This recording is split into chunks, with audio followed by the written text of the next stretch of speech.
ಈಗ ನೀವು ಓದ್ಕೊಂಡಿರೋಲ್ಲ ನಿಮ್ಮ ಈ ಮಾರ್ಗಕ್ಕೆ ಈಗ ಪಕ್ಷ ಕಟ್ಟೋದು ಅಥವಾ ಹೋರಾಟ ಮಾಡೋದು ಅಂದ್ರೆ ಏನೋ ನೀವು ಪ್ರತಿಭಟಿಸ್ತೀರಿ ಅಂದ್ರೆ ಒಂದು ಪಾಯಿಂಟ್ ಇಟ್ಟು ಮಾತಾಡೋದಕ್ಕೆ ಹೆಂಗ್ ಹೆಲ್ಪ್ ಆಗಿದೆ ಮೇಡಮ್?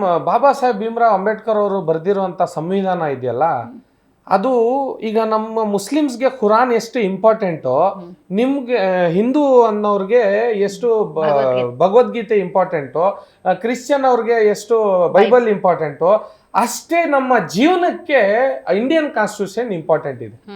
ಇದು ಜನ ಅರ್ಥ ಮಾಡ್ಕೋಬೇಕಾಗಿದೆ. ಏನ್ರಿ ನೀವು ಮುಸ್ಲಿಮ್ಸು ಅಂತ ಹೇಳ್ಬಿಟ್ರೆ ನಾವು ಸಿಟ್ ಮಾಡ್ಕೊಬಿಡೋದು, ಏನ್ರಿ ನಾವು ಹಿಂದೂಗಳು, ಹಿಂದೂ ಕಾರ್ಯಕರ್ತರು, ಮುಸ್ಲಿಮ್ಸ್ ಕಾರ್ಯಕರ್ತರು, ಇದಲ್ಲ. ಬಾಬಾ ಸಾಹೇಬ್ ಭೀಮ್ರಾವ್ ಅಂಬೇಡ್ಕರ್ ಅವರ ಕಾರ್ಯಕರ್ತರು ನಾವೆಲ್ಲರೂ. ಹಂಗಿದ್ರೇನೆ ಮಾತ್ರ ನೀವು ವಿಧಾನಸೌಧಕ್ಕೆ, BBMPಗೆ, ಕಾರ್ಪೊರೇಷನ್ ನಲ್ಲಿ ನೀವು ಎಂಟ್ರಿ ಕೊಡಕ್ಕಾಗೋದು. ನಿಮ್ಮಲ್ಲಿ ಎಷ್ಟೇ ಗುಣ ಇದ್ರು ಕೂಡ ಜನಗಳಿಗೆ ನೀವು ದುಡ್ಡು ಕೊಟ್ಟಿ ನೀವು ಎಲೆಕ್ಷನ್ ಗೆಲ್ಬಹುದು, ಬಟ್ ಕೆಲಸ ಯಾವುದೇ ರೀತಿ ಮಾಡಕ್ಕಾಗಲ್ಲ. ನಾನು ಇವತ್ತು ಎಲೆಕ್ಷನ್ ಗೆದ್ದಿಲ್ಲ, ನಾನು ಕಷ್ಟನೂ ಪಡ್ತಾ ಇದ್ದೀನಿ, ಹೋರಾಟನೂ ಮಾಡ್ತಾ ಇದ್ದೀನಿ, ಪ್ರೊಟೆಸ್ಟ್ಗಳು ನಡೆಸ್ತಾ ಇರ್ತೀವಿ. ಇಷ್ಟೆಲ್ಲ ಇದ್ರೂ ಕೂಡ ದೊಡ್ಡ ದೊಡ್ಡ ಮಿನಿಸ್ಟರ್ಗಳು ನನ್ನ ಹತ್ರ ಮಾತಾಡಕ್ ಹೆದರ್ತಾರೆ. ಯಾಕಂತ ಹೇಳಿದ್ರೆ ವಿತೌಟ್ ಲಾ ಪಾಯಿಂಟ್ ಇಲ್ದಂಗ್ ನಾನು ಮಾತಾಡೋದೇ ಇಲ್ಲ. ನಿಮ್ಮಲ್ಲಿ ಎಷ್ಟೋ ಡಿಬೇಟ್ ನಡೆದಿದೆ, ನೀವು ಚೆಕ್ ಮಾಡಿ ನೋಡಿ.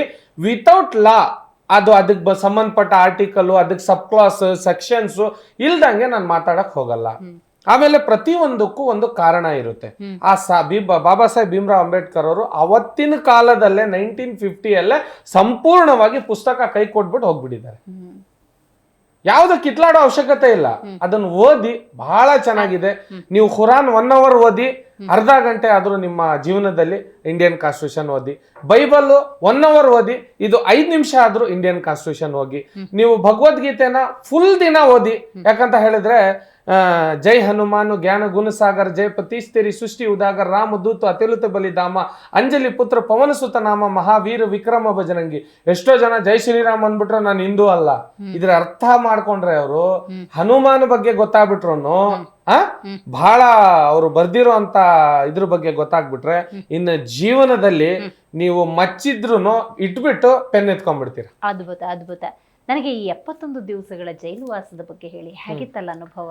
ಕಷ್ಟ ಆಯ್ತಾ ಮೇಡಮ್? ಬೇಕಾಗಿತ್ತ ನನಗೆ ಈ ತರದ್ ಏನಾರು ಅನ್ಸಿತ್ತ? ಇಲ್ಲ, ನನಗೆ ಒಂದು ಛಲ ಹುಟ್ಟು. ನಾವು ಇದೆಲ್ಲ ಈಗ ಬ್ಲ್ಯಾಕ್ ಅಂಡ್ ವೈಟ್ ಅಂತ ಇದು ಬಂದಾಗ ಈ ಪುಸ್ತಕಗಳು ಬಹಳಷ್ಟು ಅಮೆರಿಕದಲ್ಲಿ, ನಿಮ್ಗೆ ಗೊತ್ತಿರಬಹುದು, ಅವ್ರ ಹೆಸರು ನನ್ಗೆ ನೆನ್ಪು ಬರ್ತಾ ಇಲ್ಲ, ಅವ್ರು 34 ವರ್ಷ ಜೈಲು ವಾಸ ಮಾಡಿದಾಗ ಒಂದು ಪುಸ್ತಕ ಬರೀತಾರೆ. ಏನು ಅಂತ ಹೇಳಿದ್ರೆ, ನಾವು ಎಲ್ಲಾ ಕಿತ್ಲಾಡೋದ್ಕಿಂತ ಇದ್ರ ಪರಿಹಾರ ಇಲ್ಲಿದೆ, ಈ ಪುಸ್ತಕದಲ್ಲಿದೆ. ಯಾಕಂದ್ರೆ ನಮ್ಮ ಕಾನ್ಸ್ಟಿಟ್ಯೂಷನ್ ಅಮೆರಿಕನ್ ಕಾನ್ಸ್ಟಿಟ್ಯೂಷನ್ ನಾವು ಕಾಪಿ ಮಾಡಿರೋದು. ಸೊ ಅಲ್ಲಿ ನಮ್ಗೆ ಗೊತ್ತಾಗುತ್ತೆ ನಮ್ಮ ಜೀವನ ಹೆಂಗ್ ನಡೆಸ್ಬೇಕು ಅಂತ.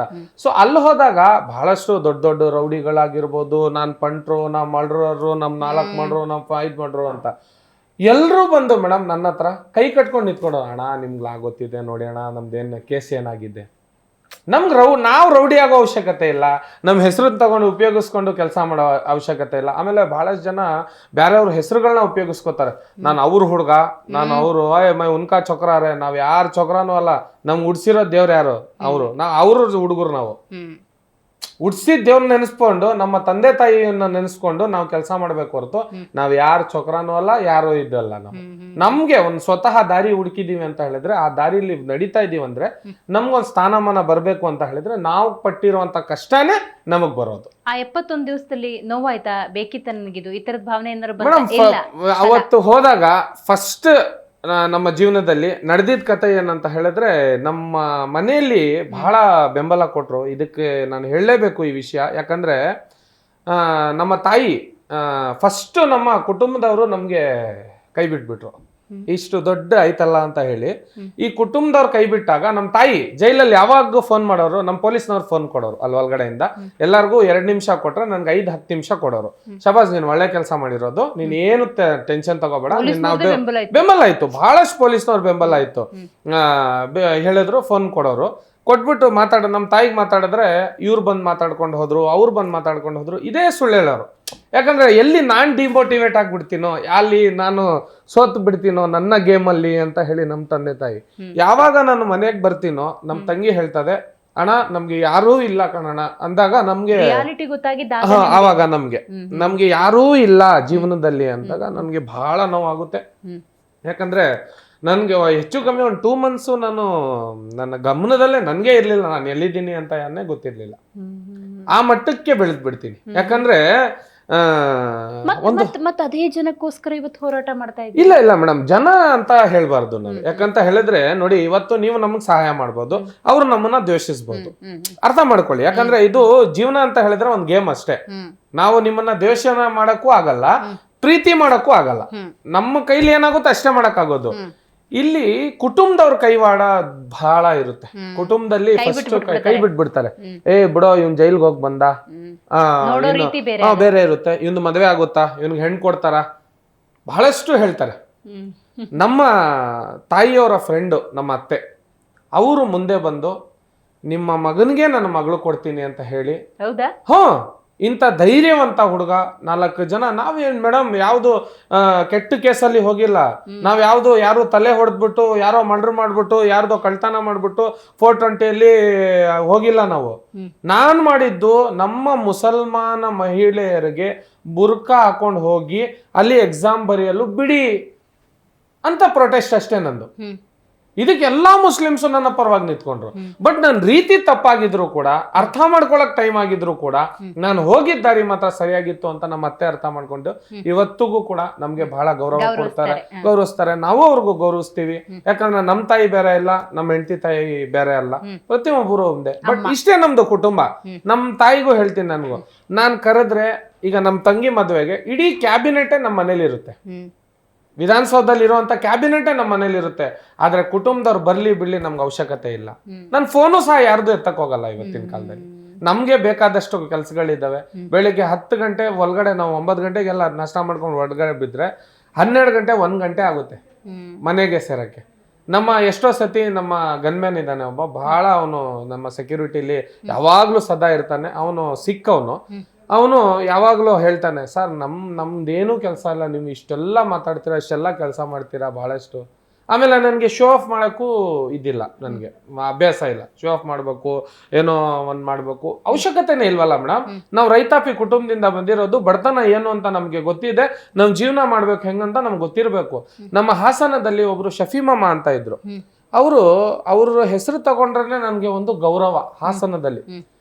ಮೇಡಮ್ ನಮ್ಮನೆ ಅವರು ಅದೇನೋ ಡಿಪೋ ಅಕ್ಕಿ ಬೇರೆ, ಅದು ಇದ್ರ ಬರೋ ಅಕ್ಕಿ ಬೇರೆ. ಅವ್ರ ಮನೆಗೆ ಬರುವಂತ ಡಿಪೋ ಅಕ್ಕಿ ಅಲ್ಲೇ ಅವ್ರ ಮನೇಲಿ ತಿನ್ನಲ್ಲ ಅಂತ ಹೇಳಿ ಆಗಿನ ಮಟ್ಟ ಬಹಳ ಚೆನ್ನಾಗಿದ್ರು. ಅವ್ರ ಮಗ ಶಿವೇಬ್ ಅಂತ ಇದ್ದಾನೆ.